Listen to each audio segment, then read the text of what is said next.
Once again, I'm Bruce Aronson, pleased to be here. It's an interesting presentation for me, and not only because it's on Zoom, and for once I'm not supposed to mute or turn off my camera, but it's also unusual for me since my field of study is corporate law and corporate governance, not criminal law. My intention really today is to learn more than teach, and we'll see how that works out. I have had some encounters, of course, with Japan's criminal law system, criminal justice system, as part of the course that I have taught at several places on the introduction to the Japanese legal system. White-collar crime is often addressed by corporate law people. I have, from time to time, participated in different events. I took my students a few years ago when I was in Tokyo to a visit to the main prison in Tokyo, the Fuchu prison. But for me, it was only one of many topics as a comparativist with a focus on Japan. So how did this come about? Well, it started with research on Nissan and Ghosn from a corporate governance perspective. I was particularly interested in the growing trend of internationalization of Japanese companies and how they would be encountering different systems. And in particular, I was interested in executive compensation in the Ghosn case. And after Ghosn fled to Lebanon in January, I started getting many calls to talk about the criminal side. And in the past, I had generally refused those things, but the commentary seemed so, I don't know if one-sided is the right word, not very thoughtful. And so I did agree to go on Bloomberg and start doing a few things, and one thing led to another. I was dismayed by the commentary on the Ghosn case, as I think it kind of violated the basic rule of comparative law that I learned from Jerry back in law school, is that you don't compare your theory with someone else's practice, which seemed to be happening very frequently. I also was encouraged by my colleagues at USALI at the US Asia Law Institute at NYU. I was quite surprised and very pleased to be starting a project where I could work closely with a number of my colleagues. And I have received very generous time and advice from Ira Belkin and one of our visiting Japanese, Joji Waki, who I've worked with extensively in doing the research to prepare for this talk today. I've also received comments from other USALI people.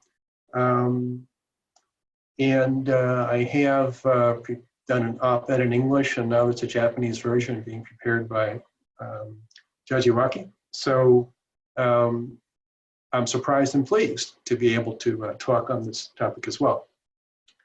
I would also like to welcome some visitors today. We have 3 participants from Columbia Law School. We need collaboration in Asian legal studies as everyone's budgets are going down, and it's good to have colleagues. And we'll hear from them hopefully later, but we have a Japanese prosecutor, Ms. Sekimiya. We have the executive director from Columbia Center for Japanese Legal Studies, Mr. Ishizuka. And we have Fred Davis, who is a lawyer and is an adjunct at Columbia teaching comparative criminal procedure, also a former prosecutor who was admitted in France. So we'll look forward to hearing from them later as we go on. I'm going to go through relatively quickly, realizing that I may skip over a few things and people are free to ask later. We got a little bit of a late start, and I'm willing to stay as long as people want to talk. I won't worry about whether it's 4 o'clock or whatever. All right, as I mentioned before, I was somewhat dismayed and occasionally even offended by some of the bad comparisons that I read in the commentary following the Ghosn case.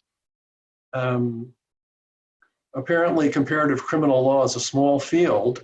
I've known Jerry a long time, and I thought there were many people who are engaged in comparative criminal law. It turns out that's not really the case.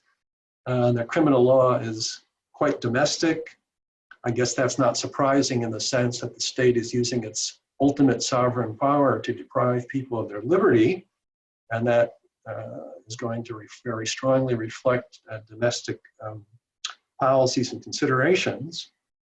It also turns out there's no common definitions of very common terms: arrest, detention, arraignment, indictment, bail, trial, conviction.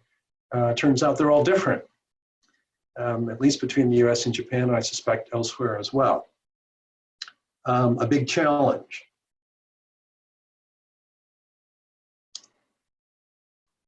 There was also a issue in the media, I suppose, that initially in the Ghosn case, the Japanese media seemed to take a fairly uniform view that Ghosn was, maybe he started out okay as a cost cutter, but eventually he gotten beyond himself and got greedy and was disloyal to Nissan, and the Western media viewed quite the opposite.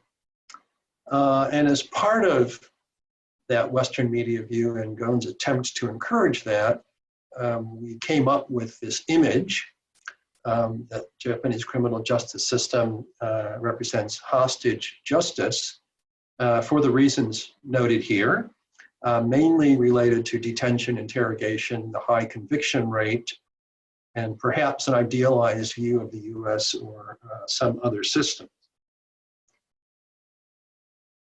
So I focused on the kind of most cited statistic, this 99.9% conviction rate, and thought, well, that's actual data I can take a look at and see if I can, in fact, make an apples to apples comparison. So here's what we'll cover today. Background I'll try to go through very quickly. The Ghosn case in Japan, both the substance and procedure. Take another look at how we characterize and think about Japan's criminal justice system, and then talk a little bit about possible reforms in Japan. I have a few sources listed, some of the major ones. Probably David Johnson's book is the best known source from a comparative perspective, at least with respect to prosecution, and some others, and I'll mention maybe one or two of them along the way. All right, so here's Nissan and Ghosn. The Nissan headquarters is near Yokohama Station, and for one of the first signs you see when you get off is Nissan Global Headquarters on the right. Ghosn is a Brazilian, Lebanese, French citizen who saved Renault in the 1990s through cost cutting, and then was sent in 1999 to Japan to do the same for Nissan, and which he did.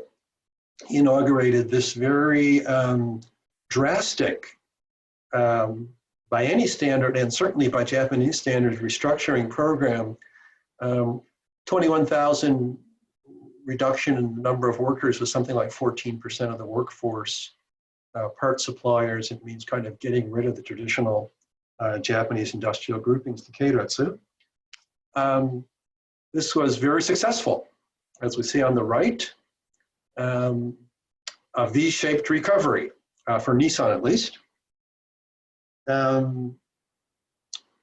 So return to profitability, reduced debt, and then what should come next? Well, they gradually built up. Mitsubishi Motors wasn't added until 2016, but by 2005, Ghosn was the CEO of both Nissan and Renault. I think the only person who was a CEO of two major listed companies at the same time. Mitsubishi Motors was added in 2016. And because of the rescue of Nissan by Renault, Renault is a controlling shareholder with 43.4% of the shares of Nissan, which means that if Ghosn is performing in a way that Renault likes, the fact that there are not many checks and balances in operation at Nissan and that Ghosn has concentrated authority could readily happen and would not be easily challenged.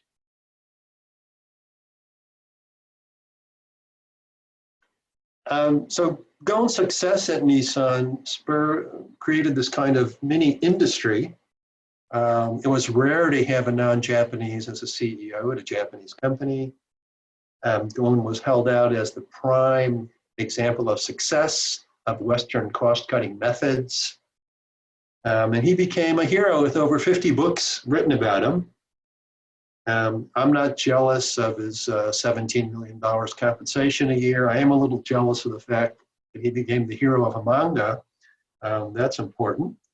So this is a very impressive result, but these tactics are not emulated at other Japanese companies. The foreign CEO and the drastic restructurings are still for when you're near your deathbed, as far as corporations go.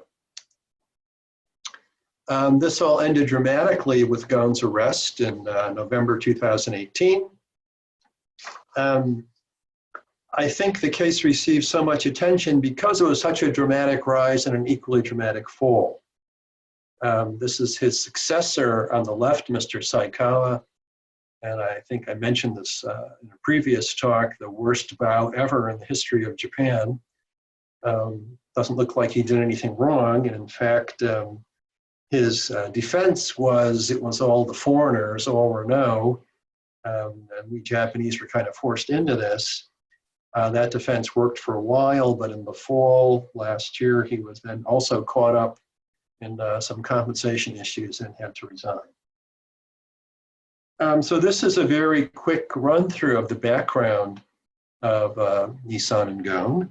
And then now let's talk a little bit about the Ghosn case itself. First, the substantive side. So eventually, they were one by one, but eventually there were 4 counts that Ghosn was arrested and indicted for. 2 of them are compensation under securities, reporting under securities laws.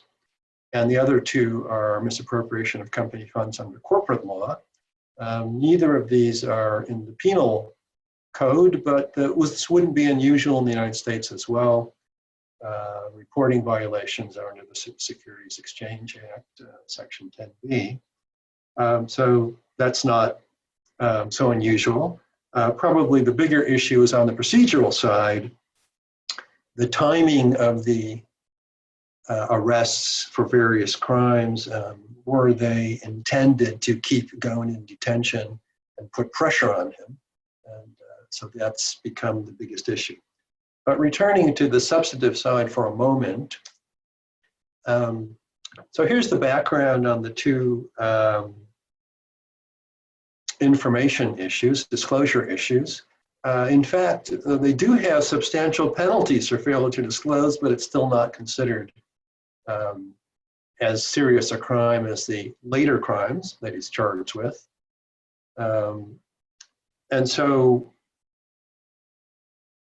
it's interesting to note that Ghosn and the other 2 representative directors have to sign off on the accuracy of the disclosure statements of the annual reports, which was a requirement from Sarbanes-Oxley in the US that Japanese initially didn't like, but then eventually they incorporated it into their own laws and regulations. So the 3 leading people, including Ghosn, did need to attest to the accuracy of the securities reports. So roughly over a period of 8 years, 9 years, about a little under half of Ghosn's compensation was reported, a little over half was unreported. And that's the unreported portion is about $80 million total. There's also about 60 million unreported retirement benefits. So it's quite a substantial amount.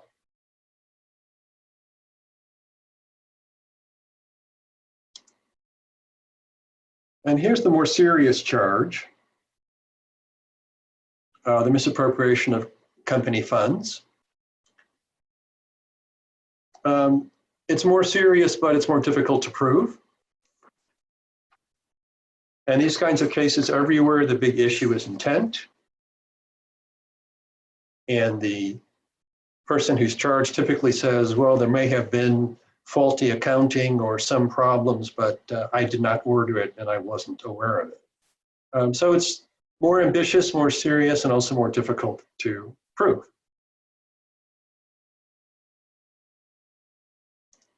And so there are two major instances. I don't want to go into the details on this unless someone wants to ask later. Two major instances of this misappropriation of corporate funds. The first one involves a foreign exchange contract, which is something only rich executives need to worry about. If you're getting paid in yen and the value of the yen goes down, you want to be compensated. So Ghosn had a personal arrangement with Shinsei Bank. And after the financial crisis, instead of the yen going down, the yen went up as a safe haven, and Ghosn had paper losses. He returned that contract. He got Nissan to assume that, and that became something of an issue. His friend in Saudi Arabia put in a guarantee for any losses, and Nissan gave the contract back to Ghosn. And the real problem is number 4. At the end, Nissan pays this Saudi Arabian distributor a substantial amount of money, supposedly for normal marketing costs and expenses. This money comes from the CEO reserve account, which Ghosn has control over. Similarly here, the other route, this also involves a Middle East distributor in Oman, and Ghosn claims that the individual put in money on his in his personal capacity, and he also received money from Nissan through the CEO reserve account. Ghosn later says that even the CEO reserve account, other people need to sign off on it, but he's in a very powerful position. And this is the one where his wife and son are involved. Like $5 million goes to this company in the middle, GFI, and they're the ones who buy a luxury yacht.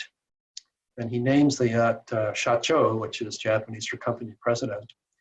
And I've always thought that if he ever went to trial, that fact in and of itself would weigh heavily against him, as in Japan, you're not supposed to flaunt it if you're one of the highest paid executives in the country.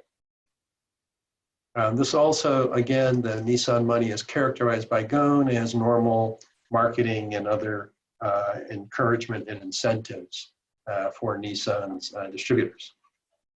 There are also some other questionable expenses which you may have read about and I have slides on. Housing for Ghosn, some consulting for a sister, and a number of other things. So those are the substantive crimes. And here's a whole list of procedural issues. I'm not going to try to cover them all now, but hopefully by the end of the day, they will all have been addressed in some way, shape, or form. And if not, please feel free to ask during the Q&A. I will mention that the prosecution is undertaken by the Special Investigation Department in Tokyo. It's an elite division of the Procuracy that normally handles cases involving politicians and company presidents. Ghosn was arrested 4 times altogether, initially spent 108 days in detention. There wasn't really any evidence that he was treated any worse as a foreigner, as there are some Japanese white-collar suspects who are treated similarly, although Ghosn may have been unusual in that he completely refused to cooperate at all.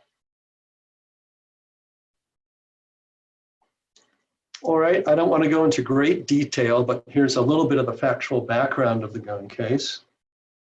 I'll mention just a few things.